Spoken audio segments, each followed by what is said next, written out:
ഇത് പൊന്നൂസ് വൈകുന്നേരം സ്കൂളിട്ട് വന്ന് ചായ കുടിക്കണ്ട. ചായൻ്റെ ഒപ്പം കടി. ഇത് പുതിയ ഐറ്റാണല്ലോ. അങ്ങനെ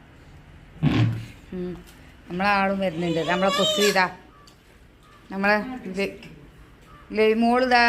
ലഹിമോളെ ഹൈ ഹൈ ലഹിമോൾ ആയി വന്ന ലഹിമോള ഹായ്. ടാറ്റ കൊടുത്ത ടാറ്റ ടാറ്റ കൊടുക്ക. ഫോൺ എന്നാ ഫോൺ ടാറ്റ കൊടുക്ക.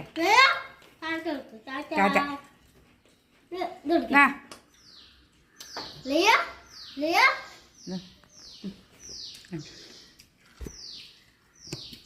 നിങ്ങൾ ചായ കുടിച്ചിട്ടില്ലേ മമ്മിയും പൊന്നും? ഇതിപ്പോൾ എന്താ പ്രേക്ഷകരോടൊന്നും പറയാത്തതെന്നോ? ഇപ്പോൾ ഞാൻ വീഡിയോയിൽ പണ്ടായില്ലല്ലോ, എല്ലാവരും ചോദിച്ചു.